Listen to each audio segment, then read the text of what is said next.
He showed up to our holiday party last year, and he was wearing like a fur. He looked like Kanye West. He was wearing like a fur coat that looked like was $2 million. It was from Zara. Yeah, it was from Zara. It was from Zara though. And every time he walks in, I'm like, "What are you wearing? Take that off." And I'll never forget when he was being crossed by the prosecutor, and she's just bringing up all this stuff to impeach him. He literally got up in the middle of cross and told the judge and the jury, "I got a plane to catch, I got to go." I remember sitting there being like, what in the world are you doing? One of the things that Elliot has done a couple times in his burden of proof analogy, and he does this very, very weird thing. He kind of gets quiet and he says, "It's just a baby's breath."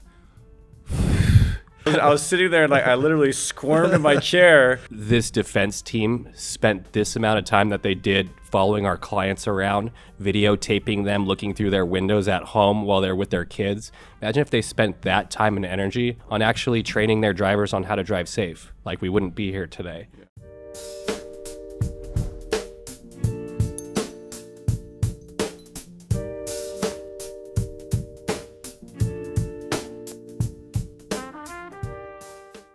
Hey everybody, we're here for episode 2 of our podcast. I want to kind of figure out a way to tell some of the stories of our trials and experience where we can, help out other attorneys that are trying to learn some of our strategies, and also talk about some of the things that we would have done differently. So, Elliot, we recently talked at Lottie Gross about opening statements. I want to kind of go into some of those things, strategies of what you think is important for opening statements for young attorneys. Well, we always talk about at the very beginning, right? We're trying to figure out the theme of the case. And so I think power themes really important for us. In the beginning, I used to always think we have to have a theme up front. We got to figure out what the theme of the case is. But then that's definitely changed. I feel like we've come up with a theme later on, even sometimes midway through the trial, and I think that's perfectly fine. I feel like all of us, one of the cases that always stood out for me was the O.J. Simpson trial. Right? I remember hearing about it, studying it, and that case, he was obviously charged with the murder of his wife, and Johnny Cochran, an attorney that we all look up to. I just remember that famous scene where he brings out the theme for the first time: if it doesn't fit, you must acquit. And then I later learned about how that came up. It came up midway through the trial, like during the prosecution. Obviously, Christopher Darden, the prosecutor, had OJ put on the gloves during cross. Big mistake, right? You never have an adverse witness try to do some type of demonstrative or do something for you on cross. And he's having OJ trying to put on these leather gloves while he's got latex gloves underneath, and clearly it's not fitting. But then I later learned that theme didn't even come from Johnny. That I think they were like round tabling every weekend, and there was a dean of Santa Clara that was on speakerphone, and then he told the guys, "Hey, I have a line. If it doesn't fit, you must acquit." And I think that whole room just erupted. Everybody was high-fiving. They were so happy because they know the power of a theme. And that happened to us in our last trial. We found the theme midway through the trial, and I really feel like it stuck with the jury. What was the theme again? So I think it's harder on these, let's say, car accident injury cases where it was an accident for the most part. People aren't intentionally trying to hurt somebody. So it's hard to come up or have the jury actually get upset about, the defendant's conduct, or, so we have to create these themes throughout trial to kind of get them upset, because that will give us a better verdict. Can you tell us about what happened during that last trial where we kind of created the theme throughout? Yeah, I mean, we always talk about this. It's so hard on just a motor vehicle crash case to come up with a theme that's powerful, right? Mm-hmm. Because it's just somebody's responsible. It was a car crash. They're going to call it an accident. What's the theme? What's going to be the racy theme that we can have the jury hang on to? In that case, we were really lucky because we had a gentleman that was sitting at a stop sign. There was a city dump truck that was coming. He wasn't paying attention, crashes into our client, causing these injuries. But we knew that they had hired a really reputable orthopedic surgeon. and he had the opportunity to evaluate our client to see if this crash had caused the injuries, and he agreed with us. I remember reading his report and be like, wait, what's the guy that they hired is agreeing that this crash caused all of our client's injuries and required the surgery. But I remember when we were trying it, we had a suspicion. We're like, I don't think the defense is actually going to call their own expert during this case. I remember asking them like, oh, what witnesses are going to call? Like, we should have a heads up. And I remember he was dancing around it, and I was like, oh, I don't think he's going to call him. And that was their intention. They had no intention of ever calling that witness. And I remember we had subpoenaed their doctor. I was doing a cross-examination of their doctor. We had called them in our case, and you kept putting up a sticky on my table. I'm like, God, what is Adam trying to tell me? Like, he keeps writing this sticky note.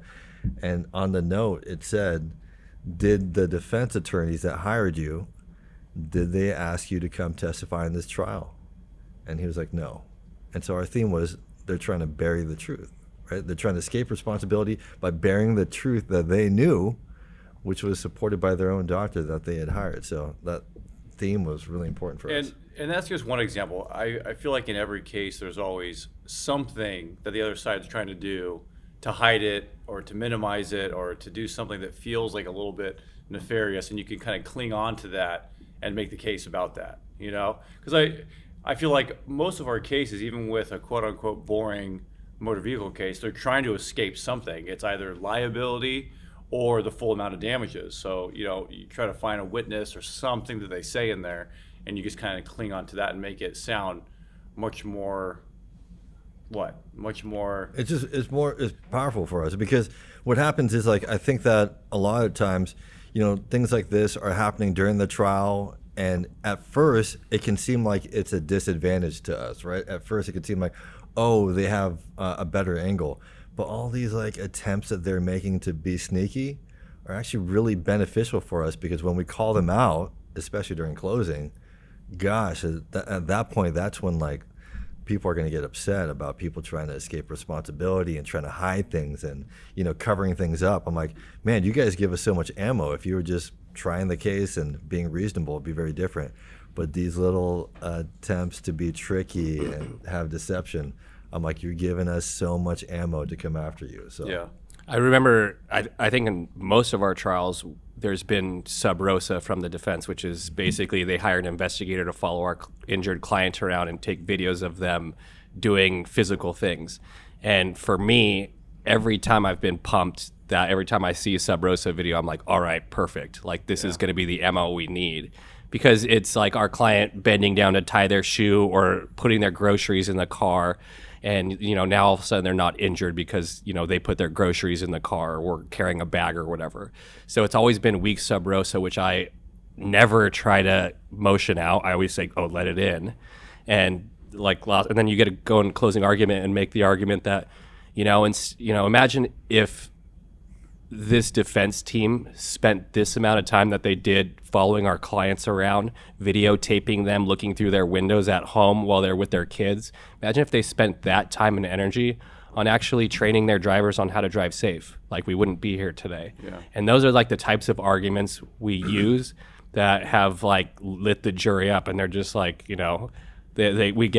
have gotten bigger verdicts based off of shifting the energy to that instead of, talking about just like, oh, these are our clients injured, give us money. Now, yeah, well, real quick, I just remember the last motor vehicle crash case that I tried with Mike.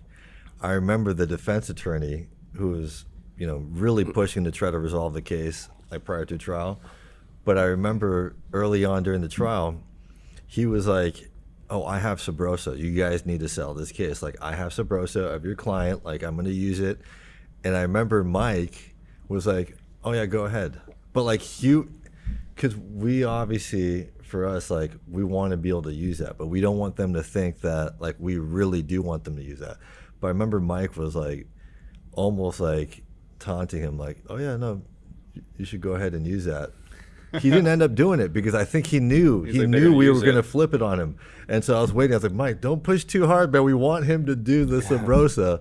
But he backed off because I knew that he he got scared, and I think he was like, "Oh, these guys are gonna flip it on me." I mean, so you got to be careful. The only scary part is we don't know what it is generally, right? So Yeah. we always make a big deal that they're trying to get this evidence in. They didn't give it to us earlier. We asked for it. But to be fair, we haven't had Subrosa yet where the client's doing like triple backflips off of a trampoline. That's true. It's always like stupid stuff, Yeah. which helps. Well, I have had a client that in deposition, they pulled up a video of him doing a backflip off of a rope swing into a lake. So on that Different case, case. that case, I settled. I settled. And that was just one issue Yeah. in that case. Yeah. Go ahead, Adam. Transitioning. All right. So I was thinking. Well, actually, I actually want to kind of jump a little bit deeper into the theming stuff. I know that, so those are like regular themes that we have throughout, but there's also sub themes that we use on every trial, which is like, and I think Mark Lanier does a really good job at explaining theming, which we'll have themes like the cover-up team, and stuff, where we're constantly putting these words out in front of the jury because they remember those types of things. Do you remember other cases where we've sub-themed? No, but I mean, sub themes are always definitely come up during the trial. But I think really like the labeling, right? Like having good labels of a witness, or for example, like I would never call the doctor that was hired from the other side, like I would never call him doctor.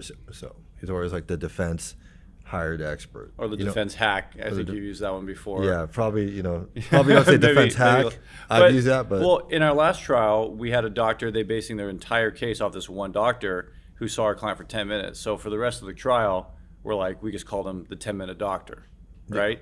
Yeah. You give them titles that in and of itself is argumentative, right? This 10-minute doctor is trying to give you these opinions about somebody's entire life. Oh yeah, they'll do one of them we called the 10-minute Zoom man, because he met our client on Zoom. He was a psych, and that's where he did the interview, and then he gave out this whole opinion about how she's bipolar and has personality disorder and all this stuff with one meeting. So it's funny you say that, because I remember one time Elliot and I were in trial against this guy, and he was like the nicest guy, the nicest defense attorney.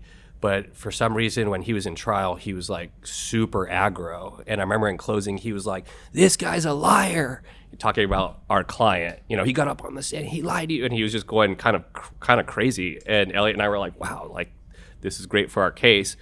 But it was crazy to see this like nice defense attorney do this. So after trial, we got a good verdict, and we were talking to the jurors, and he was like, "Do you guys have any advice for us? I just want to say, like, plaintiff's counsel was a pleasure to work with. They were wonderful throughout." And, he was like, that the jurors were like, "We kind of were put off by your closing argument.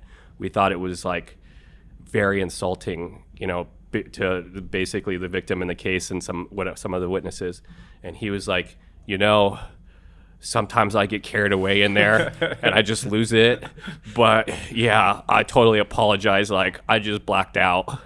And it was so funny, because I was like, you never hear that from a defense. They're always different. "Oh, well, it's because of this or this and this, and you didn't hear this evidence." So it was actually funny to hear. He was a nice guy. Yeah, he was the nicest guy. A nice guy. And they paid up. So totally. Yeah. And I think with themes too, or at least with titles of witnesses, I think sometimes it's also fun to put some humor into it.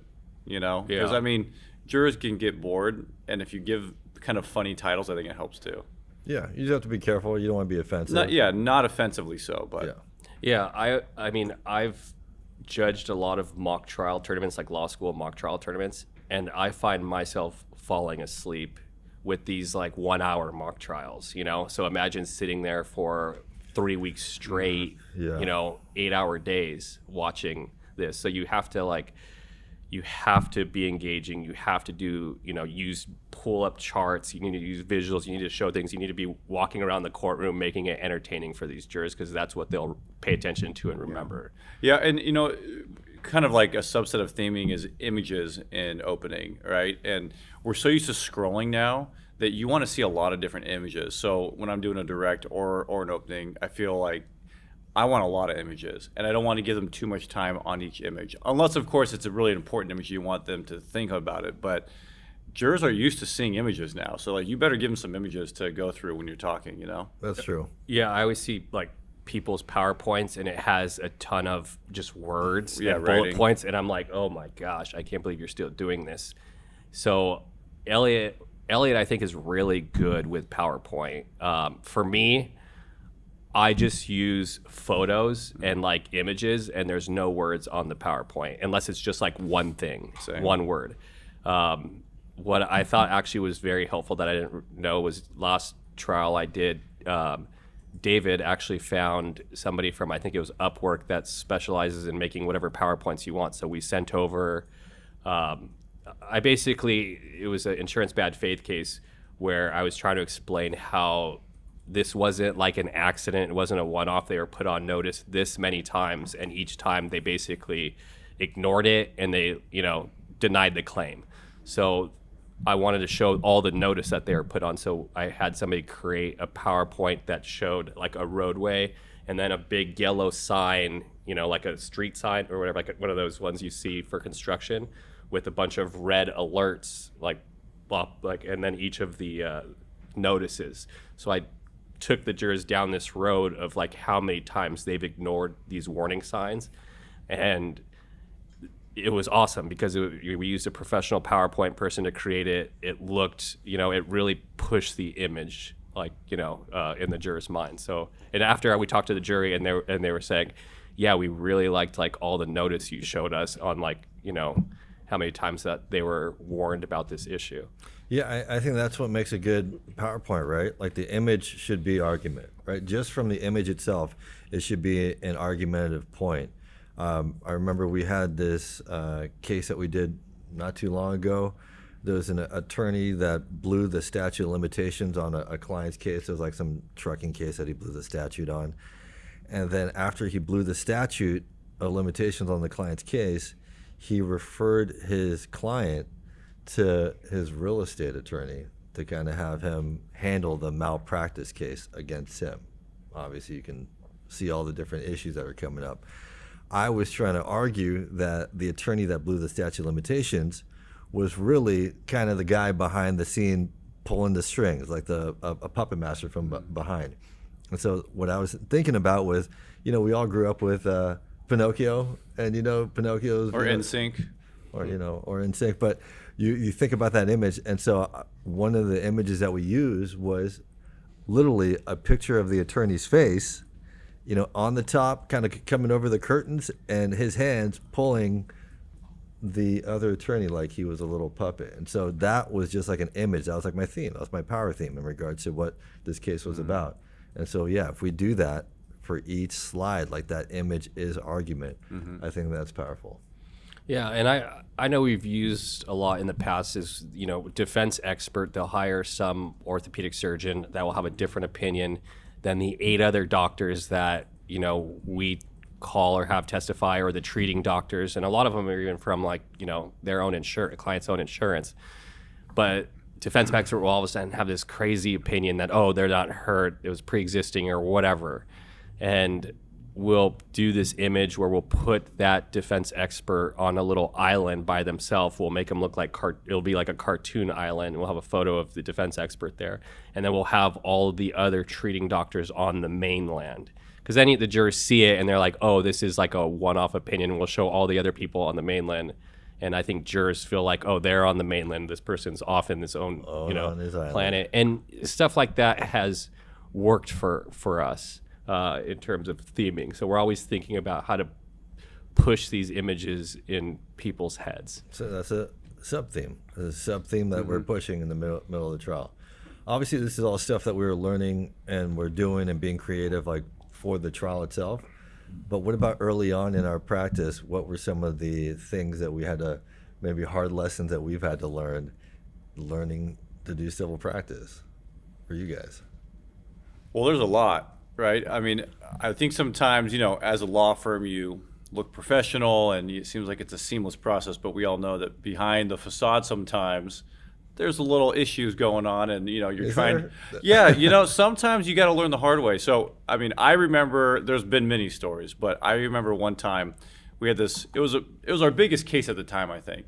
And they filed the defense filed a bunch of subpoenas trying to get everything under the sun of our client's records. And so Elliot was drafting oppositions to the subpoenas, a motion to quash.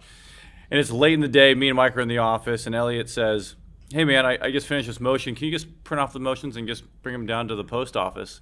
Didn't sound like that big of a task, but something that most people don't know about Elliot is if he asks you to do something simple, there's like 37 booby traps between that simple task and whatever he's telling you to do. So me and Mike get it. Elliot leaves for like a dinner party. It wasn't even an important thing. It was like, I got to go to dinner.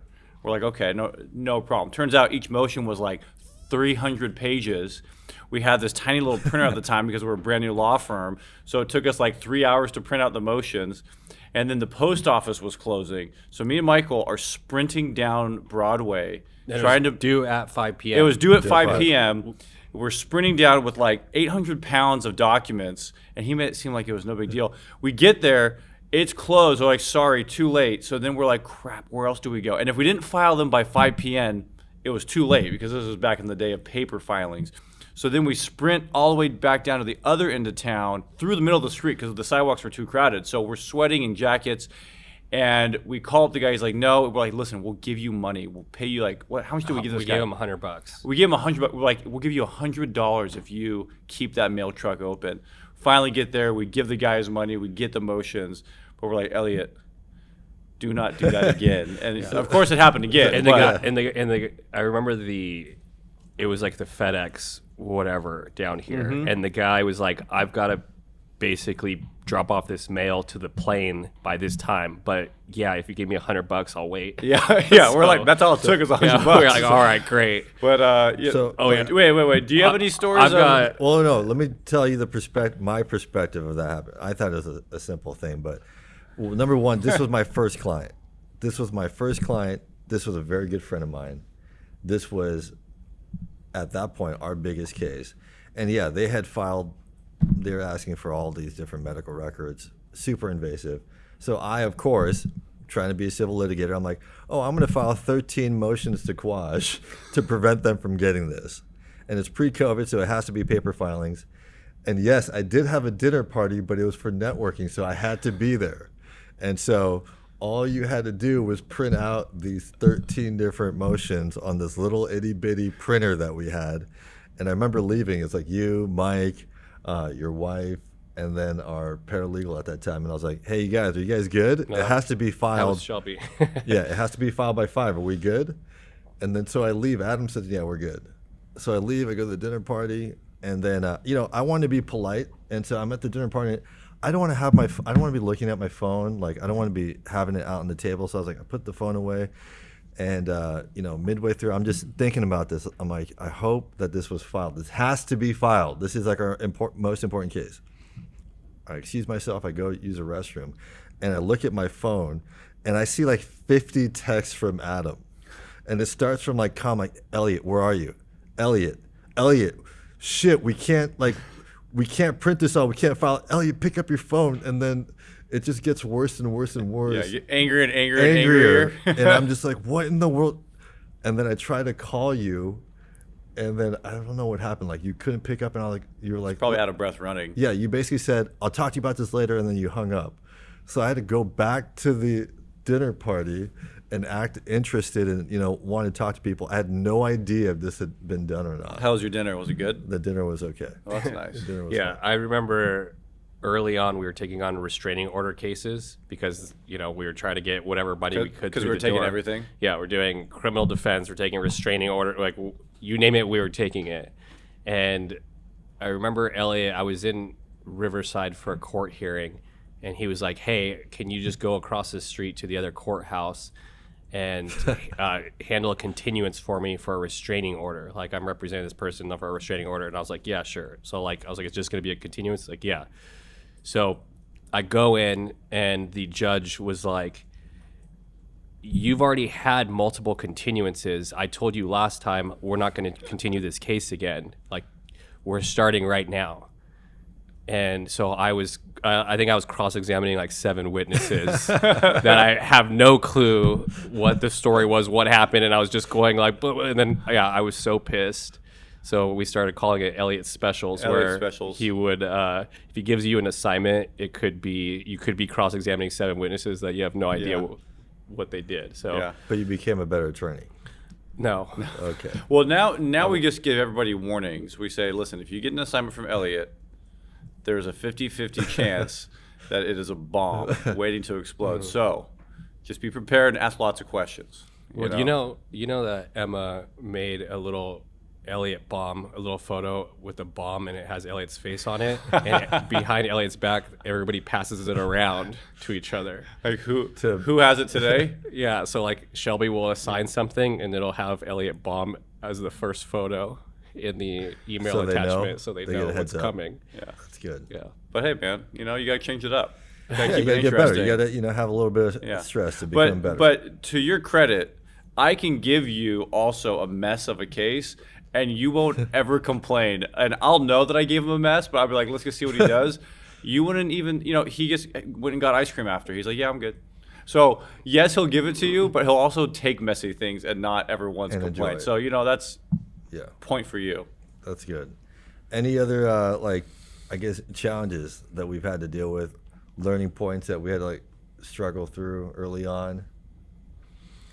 I think that there's that one trial where our billing expert was excluded mid-trial. Do you want to explain what happened with that case, Elliot? Yeah, we had a life care planner that was going to come in and talk about all the future care costs of this client, and this life care planner was licensed out of state, but he's done life care planning for other different cases. He's testified in court before, but he had never done it here. Big mistake. And so we're in the middle of this trial. We actually really like the judge. I've tried a bunch of cases in front of him, and they never filed any motions prior to the trial to try to exclude this guy based on foundation or the fact that he's never testified here.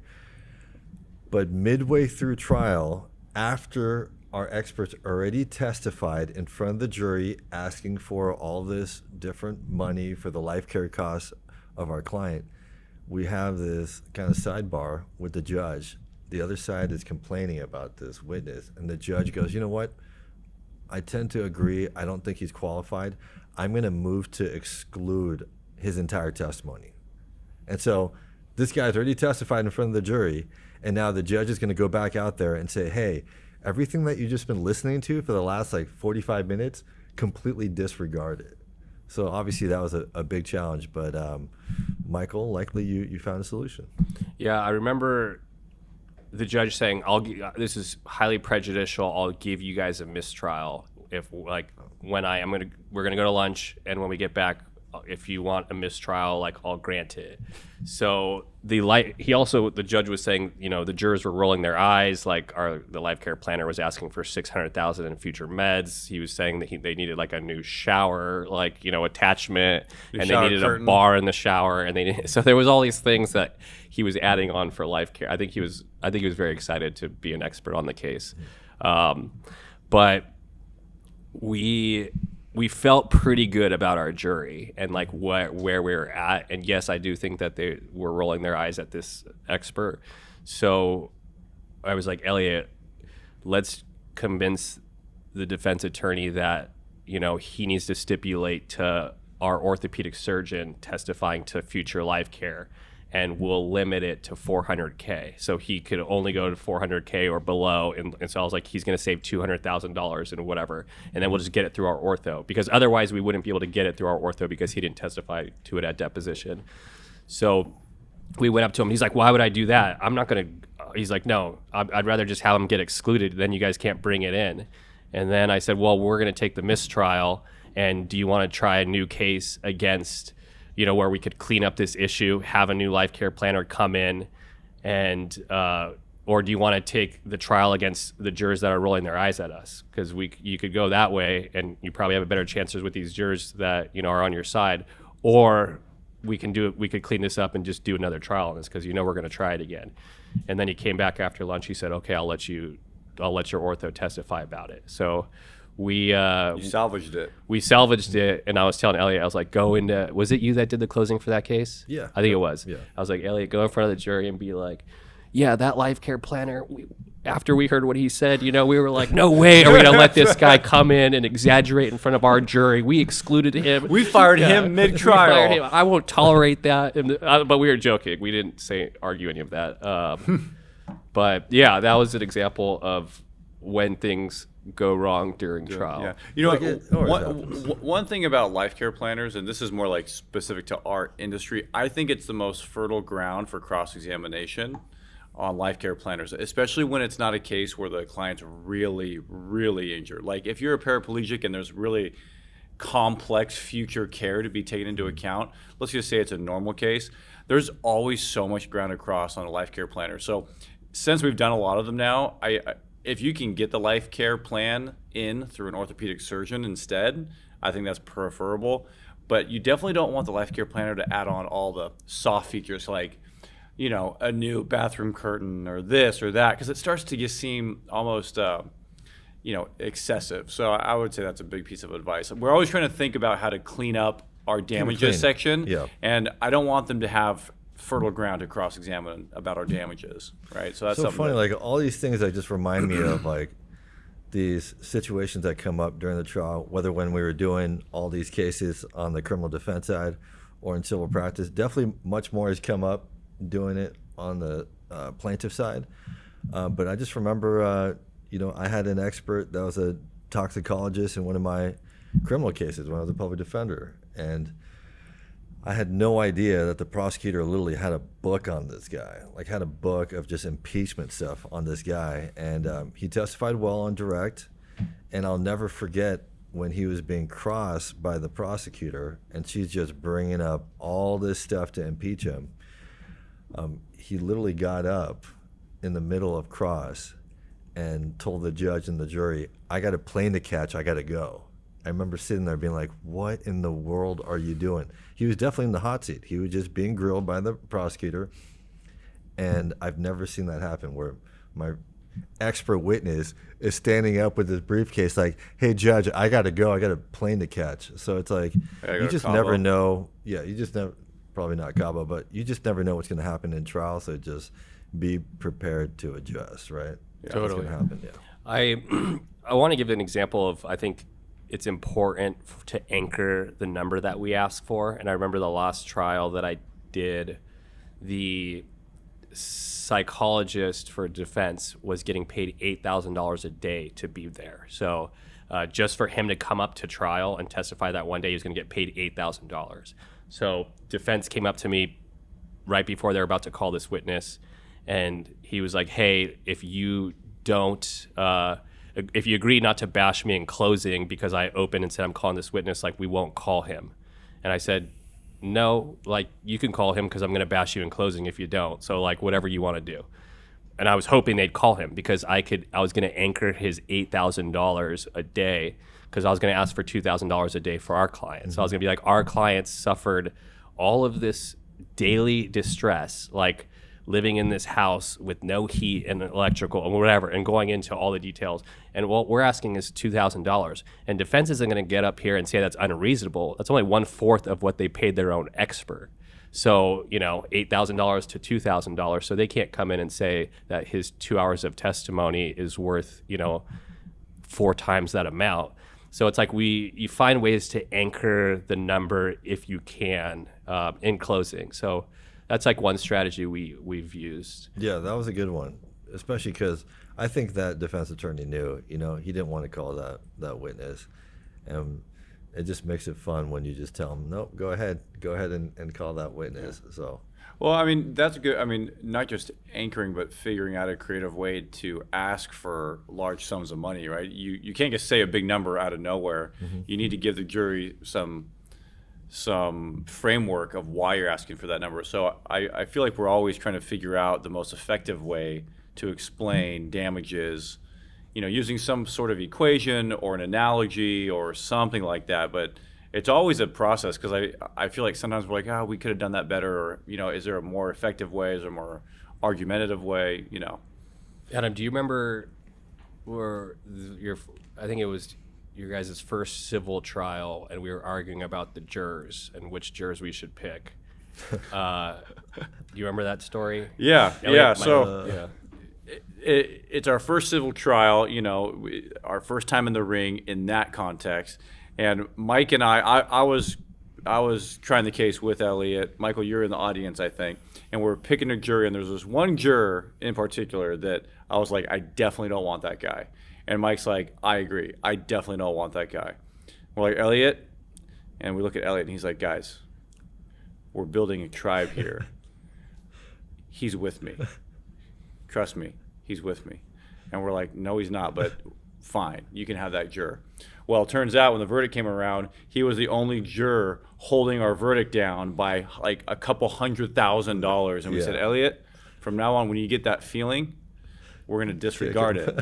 And then we know for sure that that's not the juror to pick. So it's a good compass What now. What did that jury tell you? So this, we're picking the jury, and I'd come back from this training where I was really thinking about we're here to build a tribe during voir dire, and so I felt like I was in the moment. I'm doing jury selection. Questions are going great. And I'll never forget Adam sitting next to me and Michael's behind us in the audience, and Mike's texting us kick that juror, and then I looked at Adam, and Adam's like, you got to kick him. And I said, Adam, I'm not kicking him. No, he looks. No, man. No. I said, I'm not kicking him. We have some people that look for us down the line. I'm building a tribe. He's with me. And Adam was like, are you sure, man? You don't want to kick him? I said, we're building a tribe. We're good. And then we get the verdict. Thank God, great verdict. And then I always love asking the judge, Your Honor, can I go back there and can I talk to the jurors real quick? And I go and talk. I remember talking to one of the police officers that were on our panel. And he was like, yeah, we wanted to give you, we literally walked into that jury room and we're like, there's no issues here. Let's give them exactly what they're asking for. Everybody was in agreement. But the reason why we took so long is because juror number so-and-so was arguing with all of us. And he was trying to convince other people to give less. And that's why we gave a little bit less. Turned out he was in a different tribe. Yeah, he was not in my tribe. Yeah, he was definitely not just in a my different tribe. one. So then after that, I said, okay, when I get that feeling, I'm going to kick them. But, jury selection is so weird, right? There's these strangers, and you get to ask them so many questions. And, there's obvious ones that you're like, that person's terrible. Or, that person's amazing. But, a lot of it is just, your gut on a lot of these things. Now, there's people that do this for, professionally. There's jury consultants, and they probably have a better way. But we've never used a jury consultant in any of our trials. But I feel since then, we've kind of honed in on, we almost agree now on yes, no to these people. And you can't always describe why, but there's kind of a feeling about it. Yeah. I was talking to one of my good, Aaron, his parents are very great trial lawyers. They try big time insurance bad faith cases. And when we were in trial, I was talking to Aaron's dad, Steve, about some of the jurors that are left, what we're thinking. And he said that he was in trial with Rick Friedman at some point. He's tried several cases with Rick Friedman. And he was going to pick this juror that was very opinionated, kind of thought, Steve thought this juror would be great for us. They're going to push this jury our way. And Rick Friedman said, yeah, probably, but we've got a good case. We don't need to take risks on that type of juror. They need to take those types of risks. And I thought that was a great piece of advice because early on in the civil practice, I remember we did a trial where we picked a couple attorneys. I think there was 2 or 3 attorneys or 2 attorneys, 1 law student. And it worked out great for us, especially it was a medical malpractice case, and they knew the medical malpractice issues. They know how difficult it was. They knew, so they knew all the issues, and they came our way.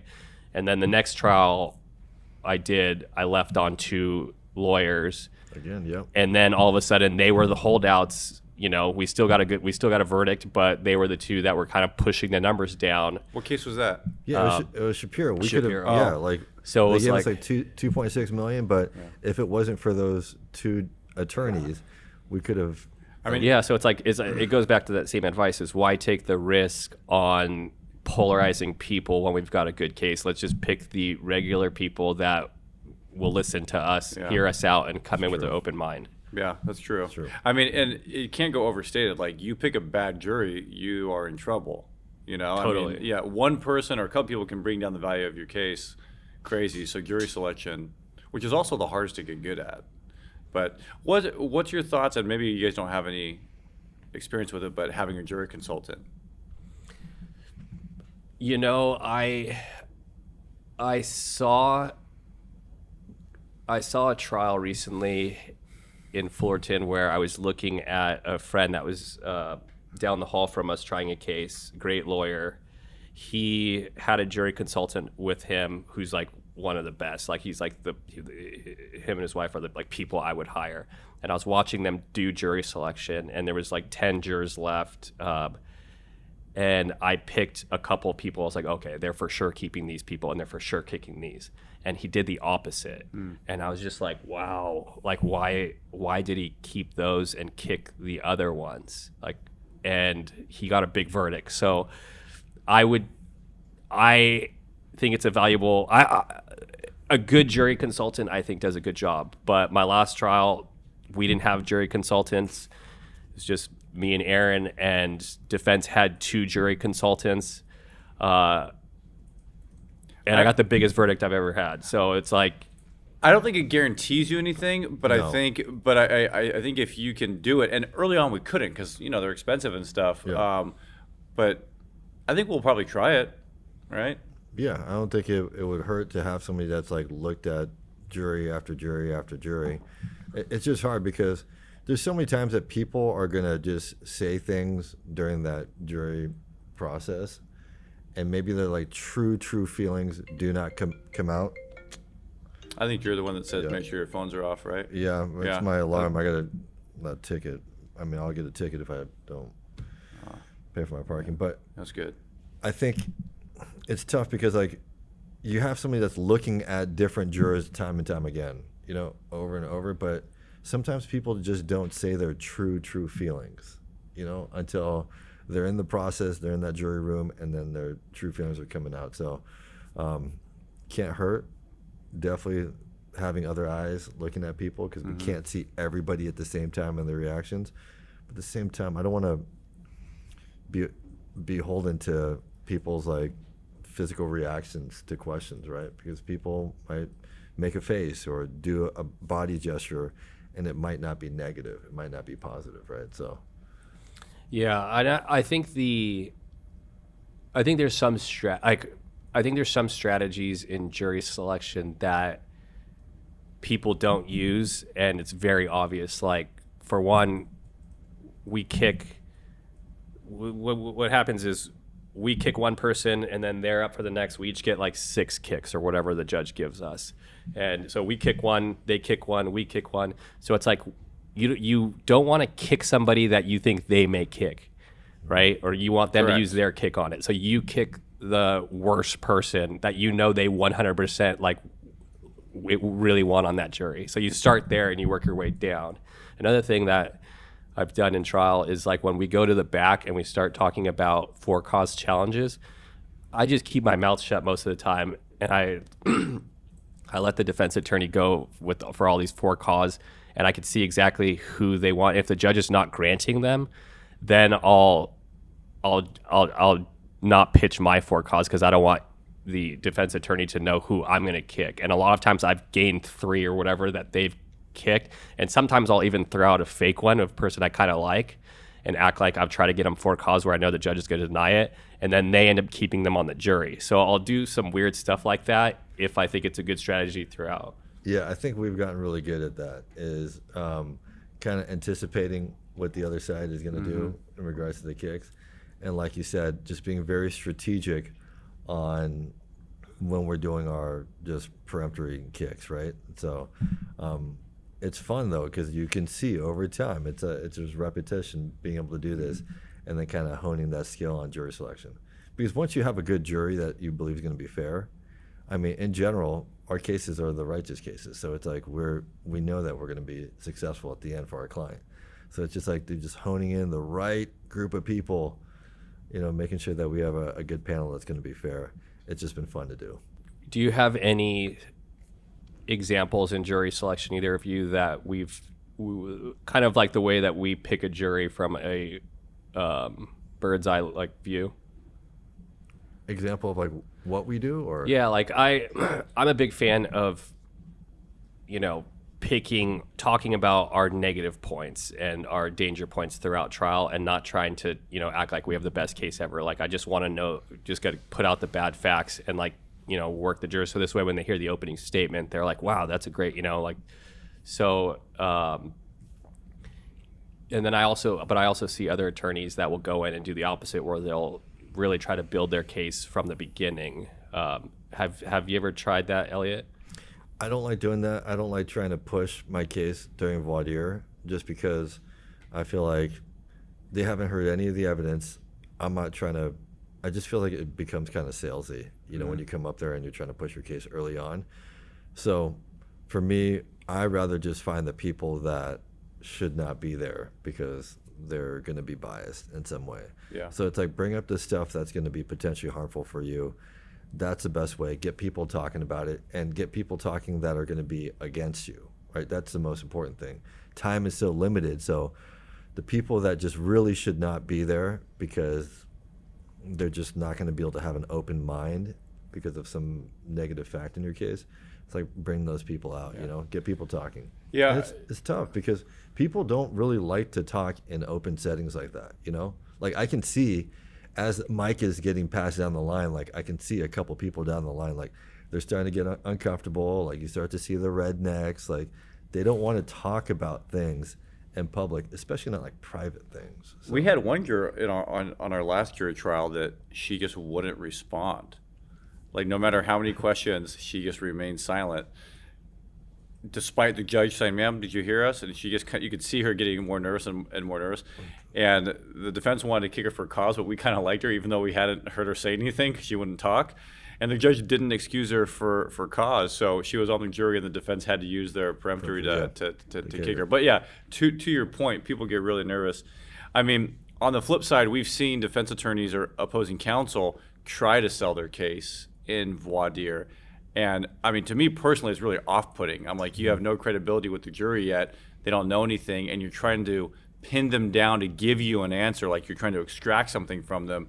And I mean, if I feel it, the jury feels it, and it's not nice. And I think that the jury gets to know us and the way we act and the way we present a case throughout the trial, so that by closing, you can talk the way you want to talk. But before, I mean, you're kind of you're a stranger.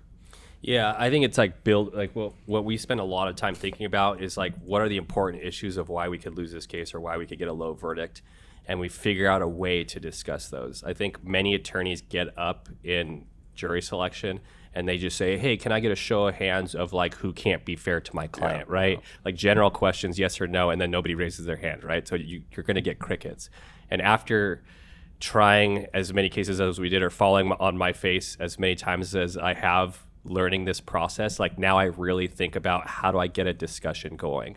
So for let's say I have a case that somebody is injured, it's a serious accident, injuries are decent, they're not life changing, but they're serious injuries.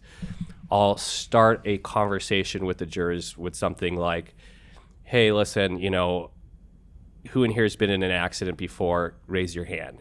And then I'll pick on a certain juror and I'll say, okay, like, was it a fender bender? Yes. And I'll say, rear end collision. Were you scared to drive that week? Like you were a little bit nervous when you got in the car, and they'll say yes or whatever. And I'll say, do you think that you should be entitled to compensation, like money for, let's say, your emotional distress of you driving that week? And most of them will say no. And I'll say, well, let me, and this is when you open up to the entire panel and you say, let me get a show of hands of everybody in here that agrees with, Mr. Jones or whatever. And now you can see all of these people, and you start going into it and you say, why? And you get the room talking, and then, about why they shouldn't get emotional distress. And I said, well, listen, I'm going to be asking you for money for my client. Like, are you willing to give them emotional distress for something like that? Like, and you could get a feel on money on like where people are at and if they're going to award $1 million+ on an auto accident.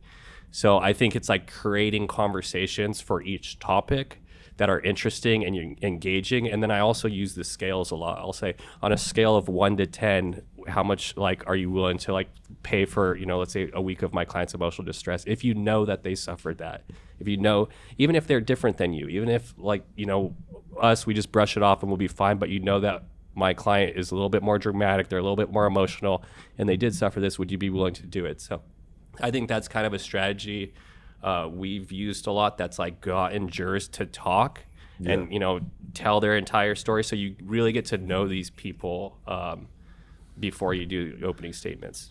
I was laughing because just when you talking about that, like falling on your face and trying to really get to know these people, I remember doing a training and they used to tell me, hey, if you're doing jury selection and you float a question out there, sometimes you might get crickets, which we all hear. He's like, don't say anything. Don't say anything. Let it be silent. Be okay with the silence, and somebody will save you. Like, it'll be completely silent, and somebody in that audience is going to answer your question. And so I can't remember the question that I floated. I was doing jury selection. I was like, you know what? I'm going to use this. This is great. The jury's going to save me. I floated a question out there. Does anybody feel that way? Crickets. 10-second passes. 30-second. 2 minutes. 5 minutes. I was like, no one's going to freaking save me. So I had to ask another question. I'm like, I'm ditching that rule. A bunch of traitorous jurors. Yeah. I was like, nobody's saving me here. But yeah, you got to stumble through it. You're figuring things out.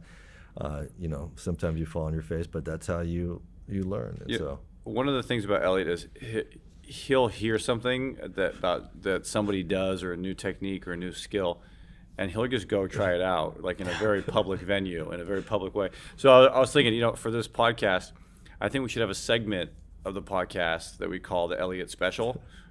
And each of us has to share, well, not you, because I guess just me and Mike, share something weird or disturbing that Elliot has done. That was effective?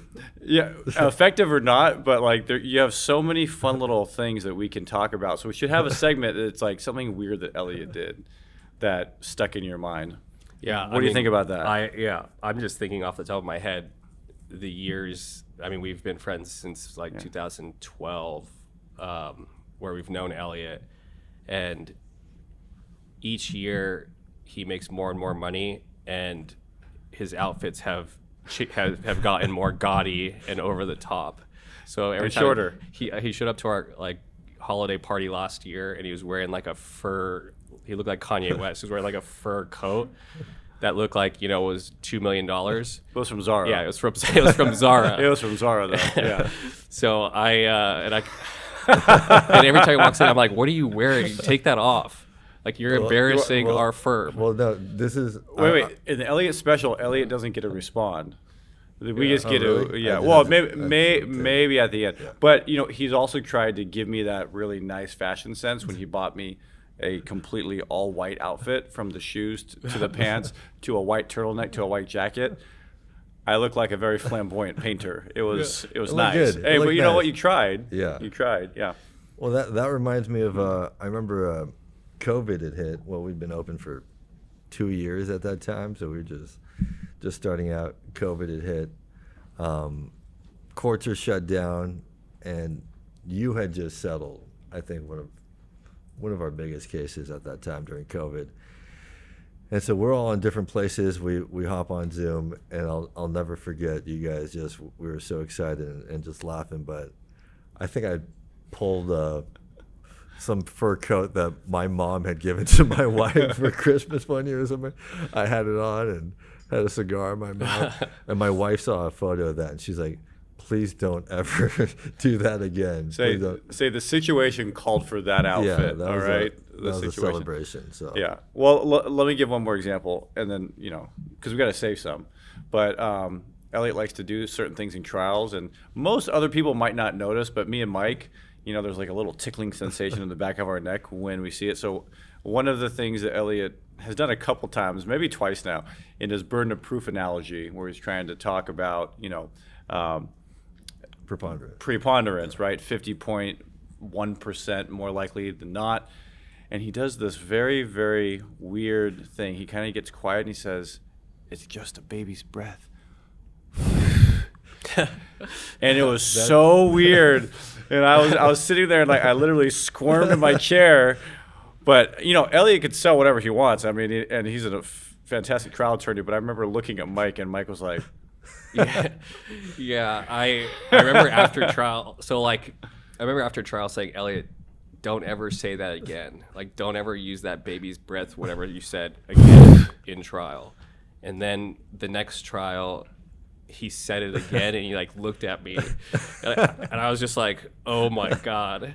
But Did we get a good verdict? Yeah, we got did get a we good did, verdict. yeah, But yeah. I always tell people, I'm like, "Listen, Elliot is like one of the best presenters I've ever seen, but he looks so great in trial because Adam and I scrubbed out a lot of the stuff that's going to come out of his mouth. So we make sure that thing's fine-tuned before he gets in there, or else there'd be some wild stuff that you'd be arguing. Entertaining though. Yeah, it'd be entertaining. every time is entertaining. Yeah, every time it's entertaining. But yeah, I said we will spend time scrubbing and narrowing down what Elliot's going to say. And I think sometimes he enjoys doing things that he knows we would not let him do, so he doesn't tell us about them. And I think he gets some form of enjoyment of doing these things that surprise us. I definitely do, because this happens every time. We're heading into closing arguments, and then Michael will start calling me like, "Hey, do you want to run through your closing with me?" You're and like, I'm no. I'm good. I'm good. We're good. And then I'll tell them I'll tell you guys some of the analogies and things that I'm going to use, but I always keep out like at least two things that you guys have never heard. I want you to enjoy it during the trial. Yeah. So awesome. So on that note, looking forward to the next one, you guys.